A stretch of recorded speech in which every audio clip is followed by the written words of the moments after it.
what you learned from working with Jim Larranaga for so long and how that has prepared you for this moment. Sure.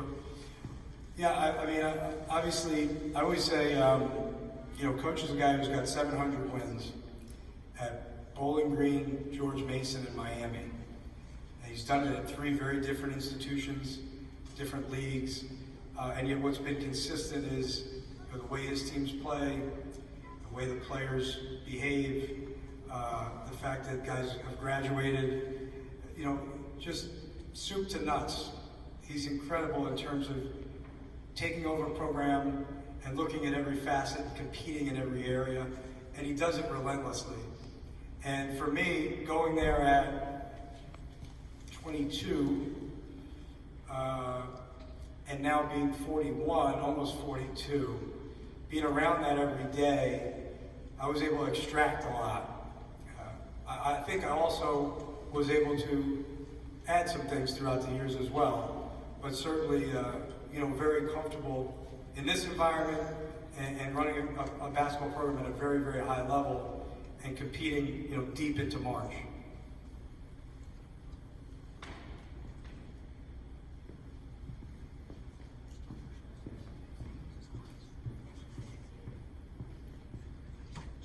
Hi, Coach. Congratulations, Tyler Byram, NBC Sports Washington.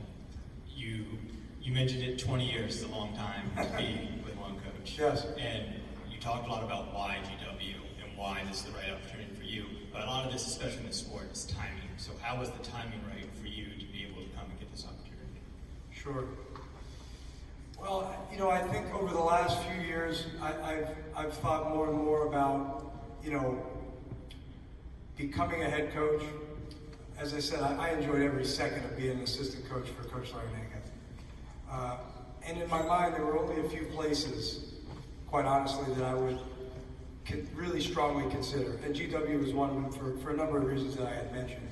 I've been selective, maybe too selective according to some people, but I've loved my job every single day. I've not been somebody to look around and say, hey, what job is open? Can I get that? Who's going there? Who's going? I've just loved living in DC. I love living in Miami. I love working for Coach. I love having a competitive program. So for me, there were very few that I would jump at. And I was pretty tired Sunday night after we lost to Kansas, to be honest. So I guess I could leave. This is like a secret maybe, but I came up on Monday. I'm telling you, I'm not sure I was at my best. Tanya must have. I was tired. We took the charter flight back from Chicago, lost an hour. I got up at 7. So I'm pretty impressed that I might have done a good job because I was tired. So when you talk about timing, that was weird timing. Although I wish we were going to New Orleans the following weekend, we could have still had the meeting.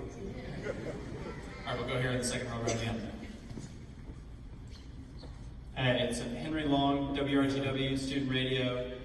You talked a lot about the players so far today. I don't want you to start giving schemes away or anything, but we won't, so we don't have to worry about that. Could you talk a little bit about what we'll see on the court this year that could be different from the play style? Sure. Yeah, I can't speak to the play style in the past. What I would tell you is real simple. People say we're going to play really hard, but we're going to define what that means, visually and in words, and we're going to make it very evident to the players. Hey, this is playing hard, this is not playing hard, right? We're going to share the ball. And we're not just going to share the ball because it's something that's fun to say. It's going to be hard to defend, and we're actually going to get a lot of joy out of that. I think that was one of the things, if you watched our team this year, tremendous amount of joy that came from other people's success. So we want that. We're certainly going to be a team, and to Coach McComb's philosophy, we're going to defend. I think you have to be well balanced on both sides of the ball. I don't know an offense that's better when you have to take it out of the net and step out of bounds and inbound it. Your offense will get better if your defense is good, that's for sure. And we're going to work on daily improvement. And I think one of the things about our programs, guys got better. It's how you take Shane Larkin from being the 97th player in the top 100 to the 18th pick in the draft.